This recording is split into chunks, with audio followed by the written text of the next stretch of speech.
Hello and welcome to this week's edition of the Beaver Banter podcast. I'm Nick Daschel and I cover Oregon State football for the Oregonian and OregonLive. Plenty to discuss from Saturday night's thriller at Reser Stadium where the Beavers beat Colorado State 39-31 in double overtime.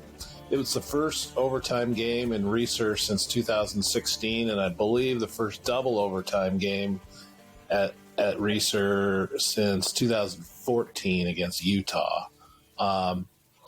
Joining me, as always, is former Oregon State defensive end Isaac Hodgins. Isaac, I can't remember. I think you said you were going to watch the game on TV. You weren't going to be able to be at the stadium. I assume that's what happened.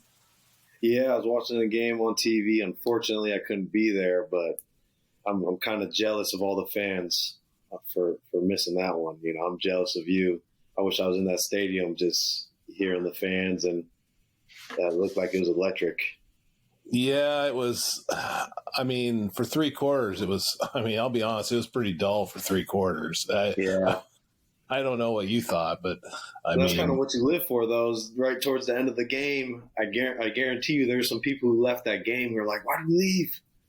Well, I did look over and I noticed Oregon State announced that was the second largest student attendance ever for a game at Reser. And I noticed the ends had pretty well cleared out, like in the third quarter. And I'm wondering, you know, those are the games that you just know you kick yourself for leaving early because, you know, right, yeah. you just knew they were going to spill out of the field if Oregon State won the game afterward, just because of the way it finished. But yeah. So that was the first. See on TV, there were some people leaving. I was just like, man, you guys got to stay. You got to stay. But yeah, I mean, I could see leaving if you're down 35-10 or something. But although, as we learned last night at Cal, even that lead's not safe. But exactly, that was a risky game too. So that was the first time you've watched a game. You've been to all the home games, right? Yeah, so that was the first home game I watched on TV. This is the first time you watched the game on the CW, which is doing most of the Oregon State games this year. Because the San Diego State. Yeah, I like the CW. I thought the commentators, Ryan Leaf and Nigel Burton, those guys knew what they were talking about. Yeah. I was ecstatic watching those guys. I was like, these guys know what they're talking about.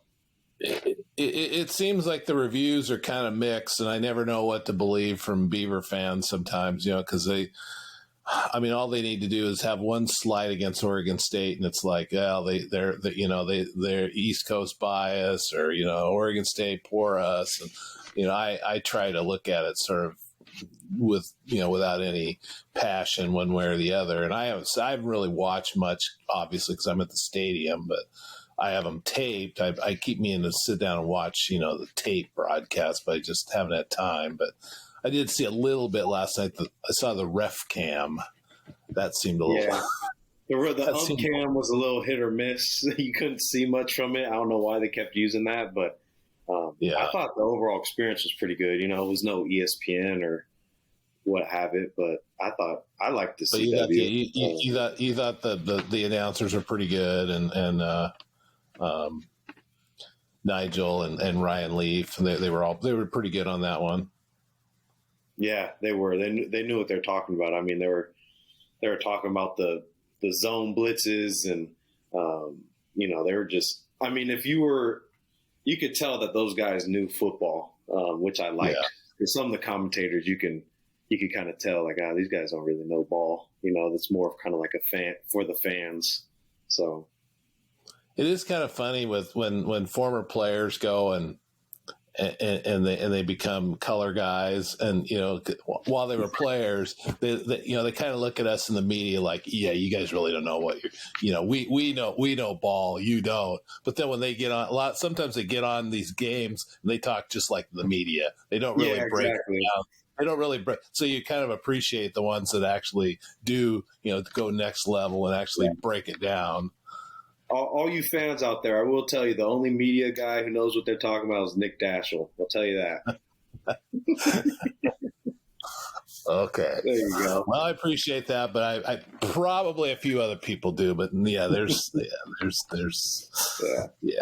the way, Friday night, I covered I went to the Michigan State game to do something on Jonathan Smith and I didn't keep up with that one. How'd that one go? I'm assuming it didn't go well for Michigan State because Oregon's now ranked number. No, it was ugly.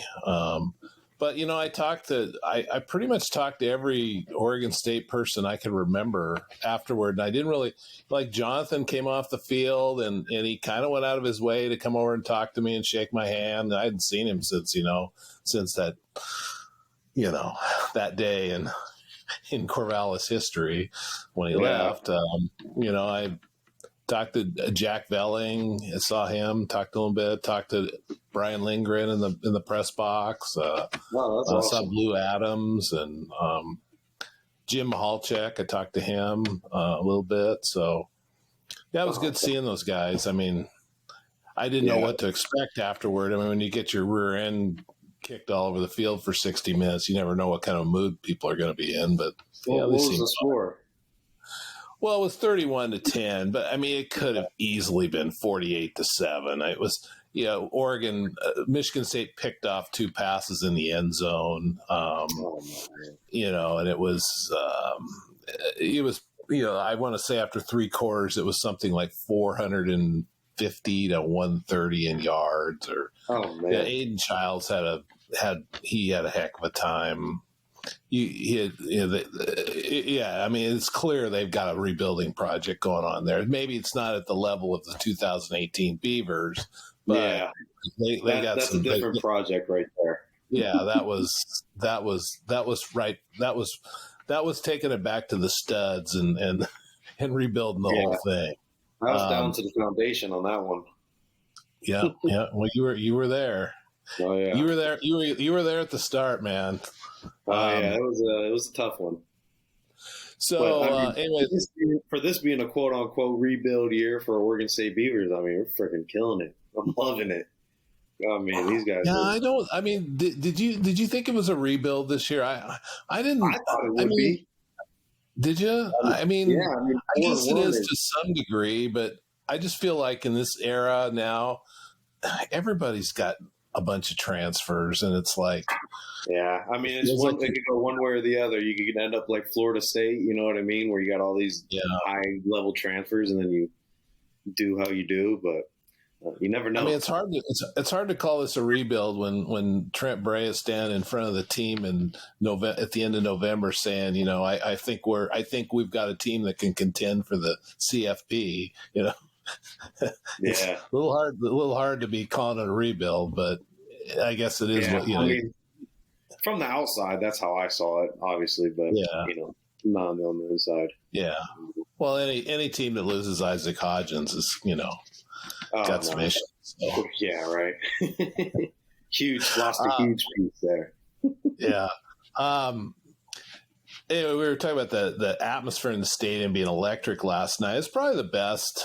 I don't know. I was trying to think what the best one is since then. Maybe the USC in 22 that night when it was just, even though it's only half the stadium that night, it was pretty crazy. But what's it like on the field when Reeser is just rolling on both sides and it's at nighttime? What do you remember being on the field? What's it like to hear and things like that? When you're on defense and then you're on the sideline and the offense is on the field, just like you get the goosebumps from, you almost become one of the fans where you're trying to add to the crowd noise, just because the energy is so electric. Obviously you're not cheering while they're in the huddle or whatnot, but there's a big play that happens. Everyone's running up and down the sideline. We're hooting and hollering. So, I mean, it's pretty awesome. You almost turn into a fan when you're on the sideline, just watching these guys roll on offense. Yeah. But like when you're when the offense is on the field and the students are up and yelling and everything, and you're on the sideline kind of in your little huddle, and the coach is trying to, talk about whatever you want to do next. Is it hard? How hard is it to hear even in that situation? I mean, you're really kind of locked in. The biggest part is you got to look at someone's mouth while they're talking, and you kind of get like the almost you're getting the captions on like the bottom of the screen, trying to read their mouth a little bit. Yeah. But you're trying to read the words. But it's just when you're in that situation, it's double overtime. Like you're locked in. Like this is your tunnel vision. So yeah, everything's loud, but it's you're kind of just tuning it out, honestly. Yeah. Well, might as well get on to the game. There was good and not so good last night. I mean, it was a win for sure and worth being celebrated. But we have to kind of look at both things from last night, and we'll start with the good stuff, and we'll get this out of the way.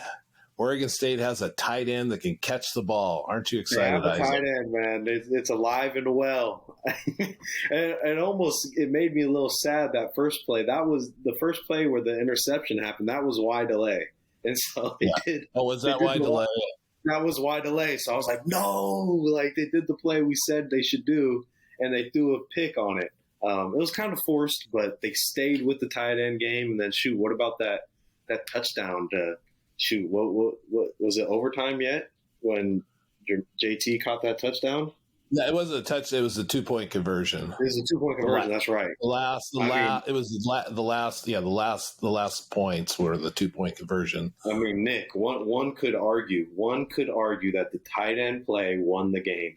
You could make that argument. The tight ends won the game with our tight end attack. That's what I'm talking about. Tight end, we're back, baby. It made me think, man. It made me think maybe there was so much media pressure that they were like, hey, maybe we start throwing to the tight ends, Funny you say that the tight end won the game. There was somebody at Oregon State pretty high up, and I won't mention the person's name, but they said, what won the game last night? The chainsaw noise. And I went, no way. There was a lot of chainsaw noise, but they thought the chainsaw noise won that game. Yeah, I mean, after that first mishap on the tight end, I should watch it on a replay, but I don't know if the ball was thrown behind, Jermaine, it was just coverage. It was a tight window. It was kind of forced. Yeah, he kind of got his hand. He looked like if you, in that situation, as a player, you got to catch the ball. I guess it was a good play defensively. I'll just say, but I mean, I was just, even the guys on CW were saying, they were like, man, they need to get these tight ends involved. Like they were asking questions to the coaches, like, why aren't you using the tight ends as much? And then there was like a light switch that changed where, I mean, there was more receptions from a tight end in that one game than over every single game prior. I mean, come on. Jermaine had the two longest receptions of the night last night, the 19-yarder and the 16-yard. But I thought the 2-point conversion might have actually been his best one, because it required some concentration, because he ran right into Jeremiah Noga coming in. He ran straight in. He ran right into him, and it didn't sway him from his route. He just stayed with it. And that was almost a disaster of a play. But hey, we got it done. Yeah. Well. Yeah, I kind of thought that. I mean, I don't know. You could come up with a million plays that were the key play of the game, but I think getting that 2-point conversion, taking a full 8-point lead at that point, now you force Colorado State to have to score and then score again, and they put a lot of pressure on Colorado State there by scoring that 2-point conversion. So you got to give for sure. That's a hard situation to be in. I mean, I thought, I'm not going to say he was the player of the game. I have another guy in mind, but he was certainly among the top guys in that game. I hope you guys interviewed him after the game. I asked for him. Yeah, he came in. He talked. Okay, good. All right, good. Very humble. He always is. JT's a good guy. Yeah, no. Now they seem to build on that, I think. Now, so the last 2 weeks I've asked Trent about this both times, and he said that Purdue they didn't use the tight end there because they played man defense. And he said Colorado State, there's more opportunities because they were playing mostly zone. There are a lot of openings in the zone. Is that your experience that it's hard to run the tight end when you're playing man defense versus a zone?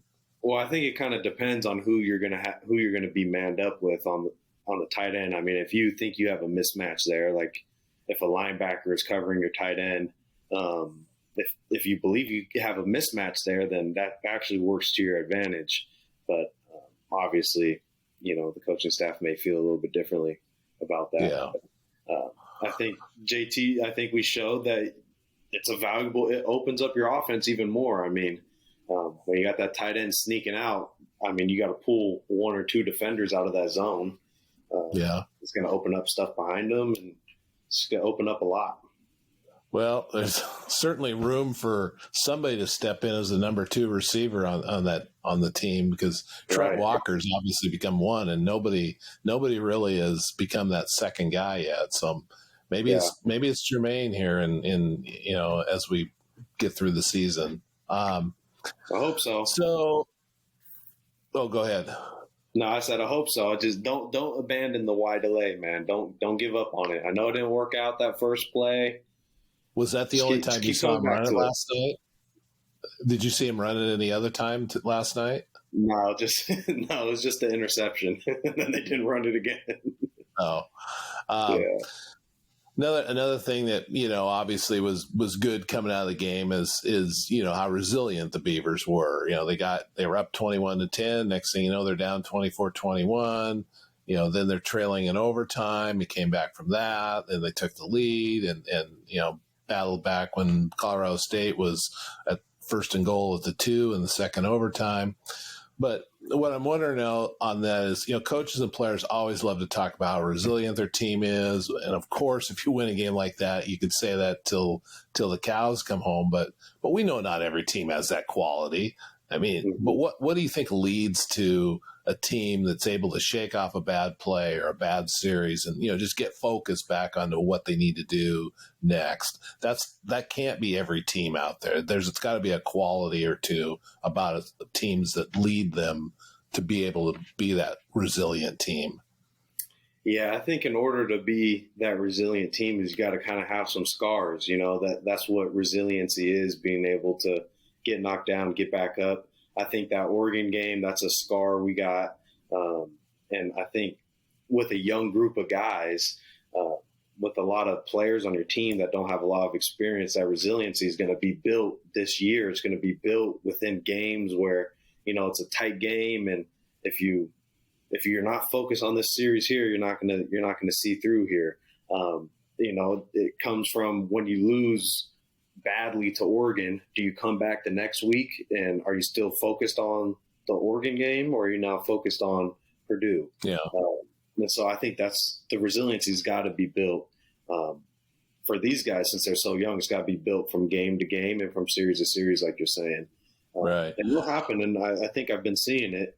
And then I think another huge part of it is like the injuries, like with the injuries on the offensive line. The injuries that you have throughout this season, like are we gonna see a huge drop off from the 1 to the 2 guy who's the next guy up, or are we gonna see the next guy up kind of step into that role and there's not a beat that's missed?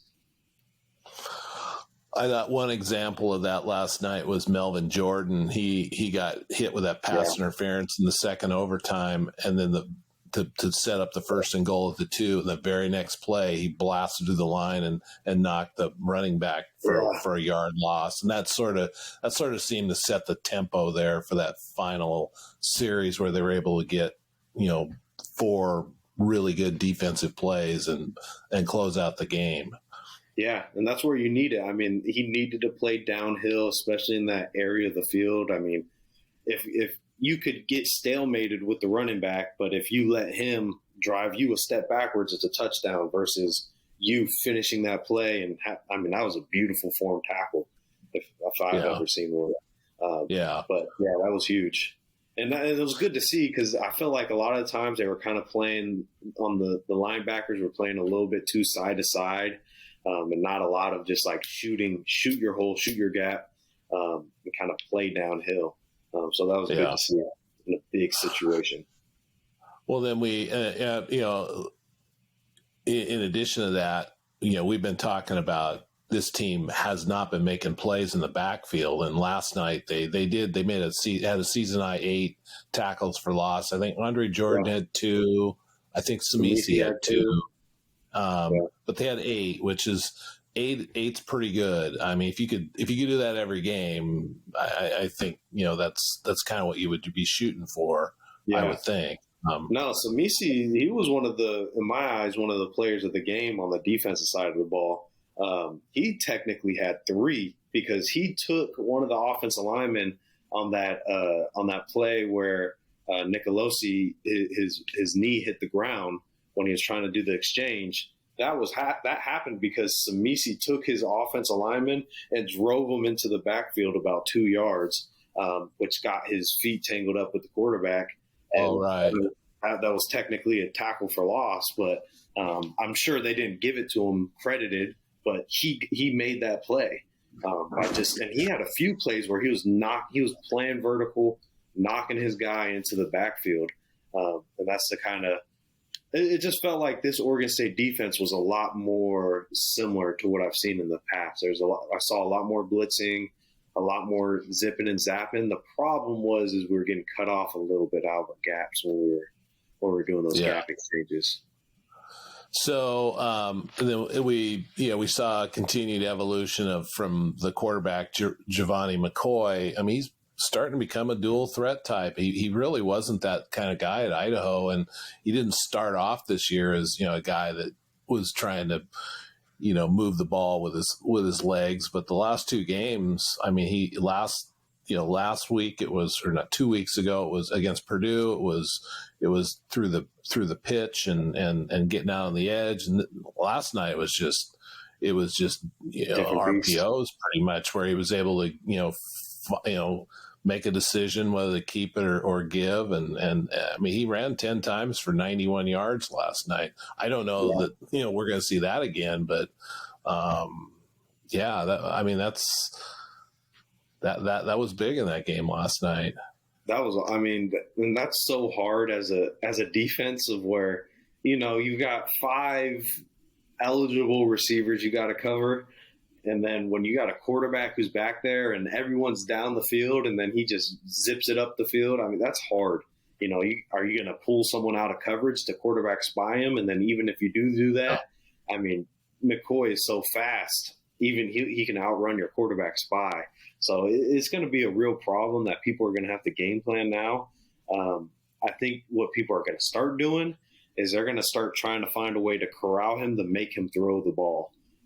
So what McCoy is going to have to do to take a jump in his game is he's going to have to run to throw. Like, he's going to have to escape out of the pocket, not necessarily to go run, but look for an opening somewhere, kind of scramble drill, like guys like Cam Ward are super good at. And that I think if McCoy could do that, we'll see. I think he'll be a real threat for sure. And then, Jam Griffin was hurt last night. We don't really know, what his situation is, if it's short term, long term. But regardless, Anthony Hankerson's going to have to. He's going to be the guy back there. He had 26 carries last night, which is a career high. I mean, I don't know if he can continue at that pace, but I mean, he was effective at it last night. Yeah, I mean, and that's a good guy to have back there to kind of carry the load, but. Obviously, you would hope to get Jam back as fast as possible and try to get that 2-headed monster back in there. Running that much for a running back, that's a lot of beat up on him for sure. Yeah, I know that Gundy liked the 18 to 20 carries for both he and Jam, and if Jam can't play, now they got to get Saladin Allah ready to go, and he's a freshman and he's got some talent, but I don't foresee him carrying it 18 to 20 times. So, Hankerson may be looking at 20 to 25 carries a game for however long Jam is out of the lineup. But again, I won't really don't have any idea at this point what his situation is. But I hope that guy's okay. That was a big loss for sure. It looked like how does that change? How does that change the running game with Hankerson? Because he's not. Jam's more effective getting outside, isn't he? And Hankerson's more kind of in between the tackles. I mean, I know he can get outside some, but he's not. They're a little different running styles. Yeah. I don't know if it changes anything. It looked like they kind of stuck to the same game plan of what they were doing before. I think it just changes the running game and the fact that he's not as fresh. He's not as fresh play after play. I mean, you could have Jam go 2 plays, and then you could have Hank go 2 plays, and they're both fresh every time they get in there, and they're both trying to score. They're both trying to have a 50-yard touchdown every time. So that's the hard part. But I mean, it's as soon as you say that, of course, his best run of the night was his last run where he ran 25 yards for a touchdown. So on his 26 carries. So who's to say? I mean, that was the first thing I asked him last night. Are you tired? He says, no. But yeah. Heck no. He's like, feed me more. I'm ready for 50 carries. I don't know. I'm thinking 26 is they probably don't want to see him carry more than 26. But yeah, I mean, for longevity wise, obviously college football is a long game nowadays. It's a long season. So yeah. Another good thing to come out of the game was, Everett Hayes put one between the pipes to force overtime last night, and that had to be huge for his confidence. And I know some of the issues aren't all on Everett Hayes, but it still comes back to him. People aren't going to go, oh, the snap was bad. Oh, the guy that held it didn't put it the right place. Or, we didn't block this guy. It's always going to come back to Everett Hayes missed a whatever field goal. It's that's, and so I felt like that kick was huge. I was hoping mainly for this podcast's sake that he made that field goal so that we could, get some confidence here in the media and our special teams, ability. So it was good to see him nail that field goal for sure. I mean, we know he's got talent. He's kicked a 60-yarder before. It's just the consistency. I mean, he's a career 57% field goal kicker. So that still blows my mind. I didn't know it was that low. It blows my mind. And in my mind, it was like when I was on the field, when I was on the team, I was like, oh, if ever comes out there, we're making it, Yeah. But I guess. No, it's I mean, we know he can kick from distance. It's when you send a guy out there for a 35-yarder, you got to feel like he's going to make it. He's got to make it. And that's where, I guess that's where his game has got to, in these last 7 games, he's got to be able to do that. Because there's going to come, I mean, that's what last night came down to. He delivered when they needed it. But that's not going to be the last time, I have a feeling. I mean, there's going to be more of those, I would think. Yeah. I mean, well, how many college kickers do you think could go out there and nail a 44-yard field goal and then feel confident about it? I don't think there's many, to be honest. So I thought that was a huge win. Oh, they all think they can make it. Come on. Yeah. They all walk out there thinking they're going to drill it. Yeah. Until they don't. Young and dumb, baby. To be young again. Selective memory. Anything else from last night that stood out to you on the plus side? Ooh, plus side. No, I think we were hitting on all cylinders. I mean, McCoy. I got some negatives, but I thought we're gonna get to that. Yeah, but, I mean, a few rushing touchdowns from your quarterback never hurts. So you can't get better than that. All right. Well, on the flip side, I mean, number one, the run defense, man. Yeah. If we got saved a few times, which was nice, Well, it's more like they're not getting gashed. It's just inconsistent. It's like late in the game, like in the overtime, it was great. But I mean, they're giving up almost 6 yards a carry on this season. And yeah, the problem was I think we were losing the first down battle way too much. Like, I mean, when you have a team come out and they get 6 to 8 yards on a first down, like you're already in a losing position as a defense. You got to, on first down, you got to come in, you got to either get a stop or a 2-yard gain at best and kind of put them in that range of, okay, they gotta throw the ball. They can't just pick and choose what they're going to do. And it felt like Colorado State they were winning every first down. It felt like, unfortunately. Yeah, I mean, I was just the first 2 games of the year. You know, I thought the run defense was pretty good. Now, granted, you know, Idaho State doesn't really run the ball that much, but San Diego State, that was kind of their bread and butter. They had the guy that, you know, was the number one. He's the active leader in rushing yards in the NCAA, and I thought they did a good job against it. But but Oregon, Purdue, Colorado State, it's just been kind of a sieve. Yeah. Let's be honest. I think from what I'm seeing, and I was able to see it a little more clearer watching on TV, is that people are getting cut out of their gaps. You're doing an entire defensive line movement, right, where the whole defensive line they're all moving over a gap. So we're moving, and then you're going to have so everyone has a specific gap that they have to be in. And so what's happening is that 2 people on the front side they're getting to their gap, but then this guy on the back end, he's trying to get across the face of the offensive lineman. The offensive lineman is gaining ground and cutting him off, and now there's a huge gaping hole, and the running back's just finding that every time. So that's the problem with moving a lot, is if one person is out of their gap, it screws up the whole defense. And that's where, and you don't have a second level because the linebackers they're hitting a gap too, because they're trusting that you're going to get across this guy's face and get the ball pushed back to them. But if the ball never gets pushed back to them and it stays front side, you're screwed. And so that looked like what was happening a lot, unfortunately. I mean, the issue is going to be Oregon State hasn't really even seen the meat of the schedule yet with the good running teams. I mean, UNLV is top 10. Remind me of that last game of the season. I mean, Boise State's number 2 in rushing yards. You know who they got. Don't remind me of him. Jade Knott is going to be he's going to be a handful of Cal. UNLV's in the top 10 in rushing yards. Air Force is not maybe as good as they've been, but they still can run the ball. Yeah. Nevada's Nevada's number 30 is number 36 in the country in rushing yards. Right. And it's going to be a slew of teams that are going to run the ball, and if Oregon State doesn't get that figured out, there's not going to be.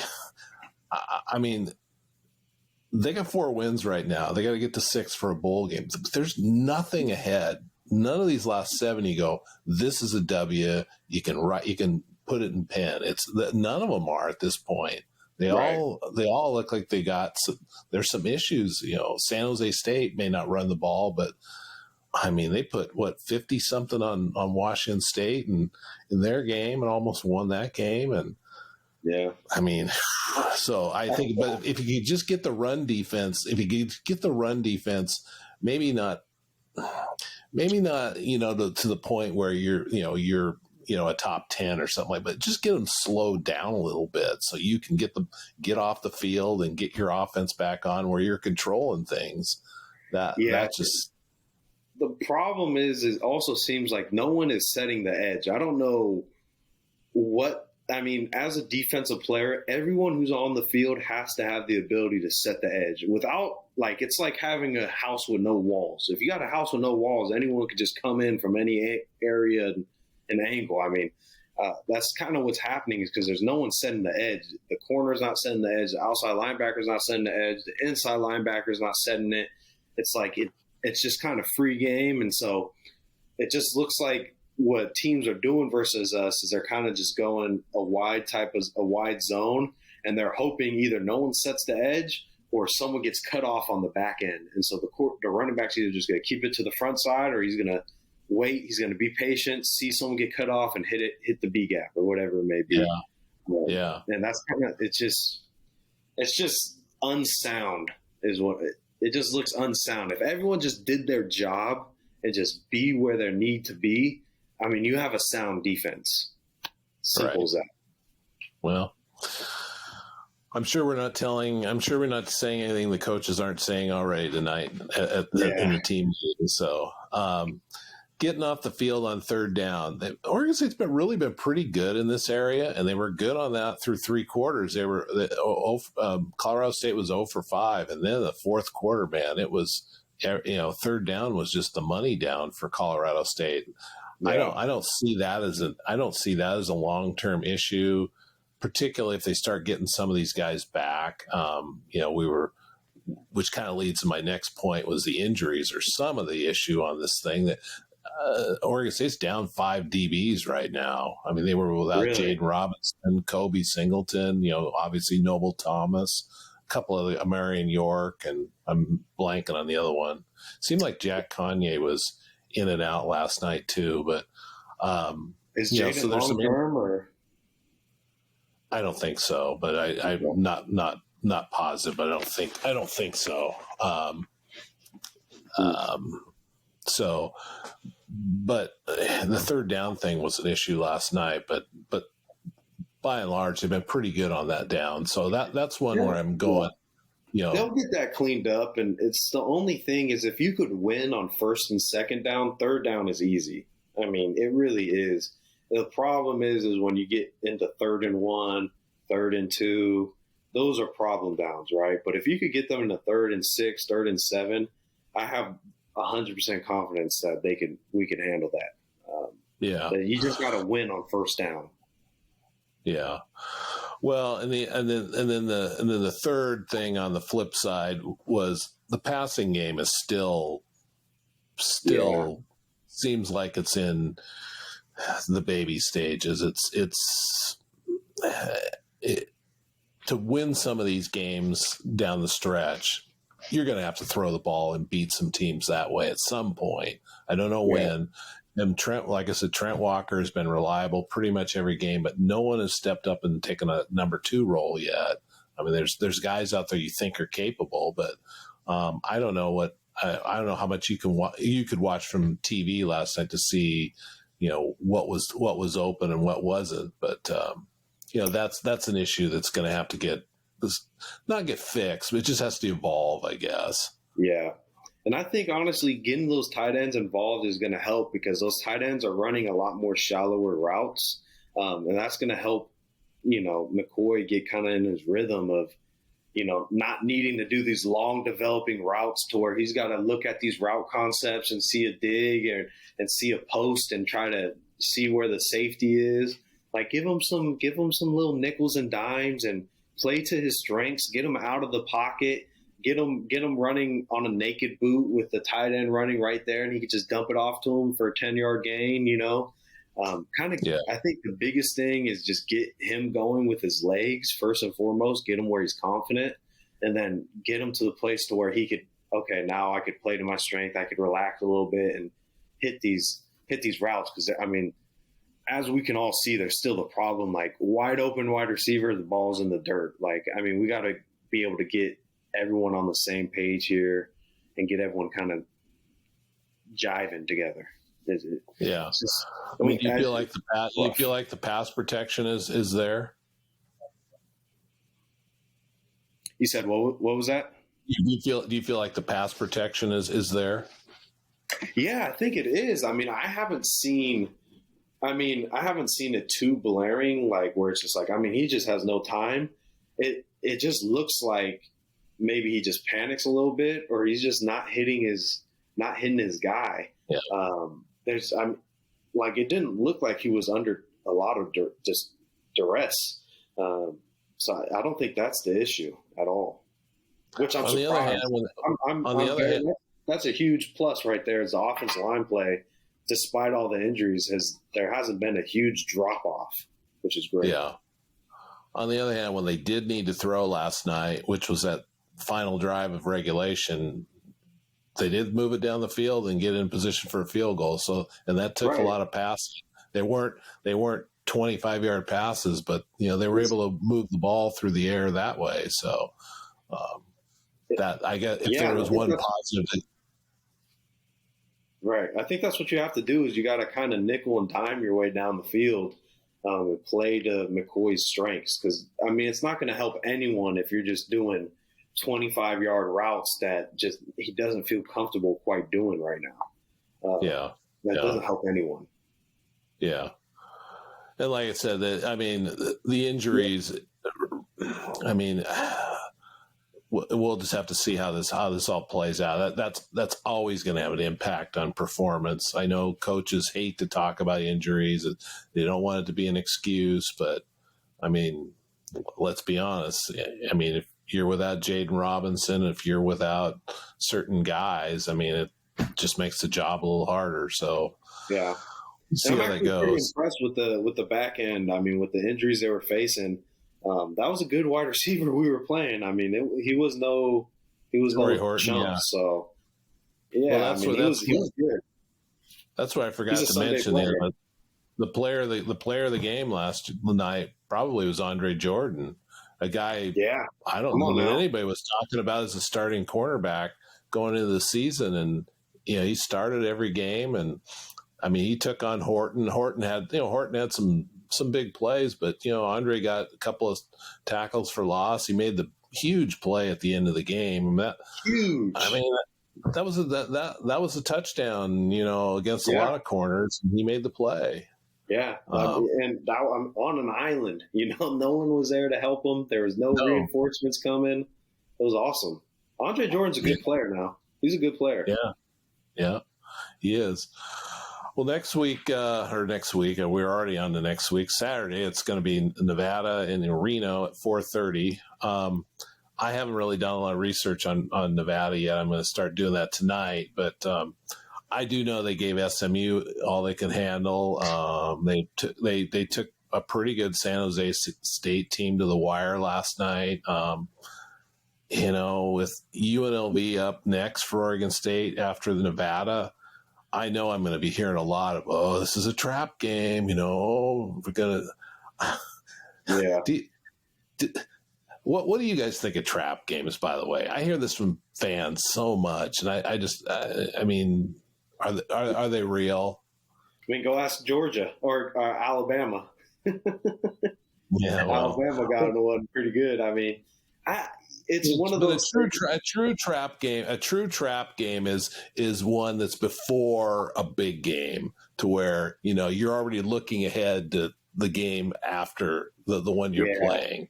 I think it could go both ways too, where like a trap game could be where the opponent you're playing isn't too good, and so you're not too worried about them, and so you're just kind of like, hey, let me just focus on next week, right? Because these guys we're gonna mop these guys or whatever. For me, it was never a problem, but I think it could definitely. It all depends on your culture, right? If you have a culture of just everyone's kind of individual doing their own thing, kind of like, hey, how can I get mine and not care about the team? But if you have a good culture where you respect all, you fear none. You're not gonna fall into this trap game mentality. Yeah. But I think it can be a real thing if you. Reality of the matter is, if you go against a sucky team like Truth Room, we're gonna be in the film room and we're gonna go, hey, these guys suck, so let's dominate them. You know what I mean? It's never gonna be, hey, these guys suck, so let's kind of go 50%. That's never the case. What do you played at Nevada in 2018? You recall anything unique about that place other than, it's kind of the stadium, there's nothing remarkable about the stadium, obviously, but you remember anything else? The only thing I remember is my lungs burning. My lungs were burning even on the flight home, just from the elevation and whatnot. And, you get kind of tired out there, but I believe that they have elevation, right? That's one thing. Yeah, I want to say it's like 4,000. It's probably about 4,000. Yeah, it's nothing like Colorado, but it's definitely noticeable. So that's one thing I remember. And then I just remember we lost by a field goal. So, is that something coaches bring up during the week when you're playing at elevation? Oh yeah, for sure. You definitely 4,500 is 4,500 feet, according to. That's pretty good. That's pretty. I mean, it's not. Yeah, that's almost a mile high. Yeah, I mean, it's definitely something that we're always thinking about, and the biggest part is to hydrate, because what people don't know is the way you take care of your body, like 48 hours to 72 hours before a game, that affects the day of the game.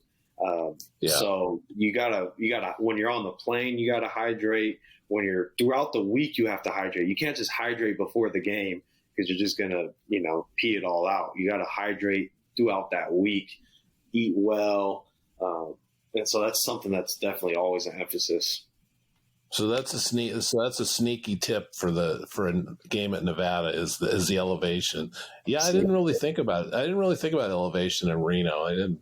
I wouldn't have either. But my defensive line coach played at Nevada, so he gave us the rundown, and he was like, "Hey, the elevation is not a joke up there. Like, let's make sure we're good." And then as a coach, obviously, you're rotating people. You're keeping fresh bodies in.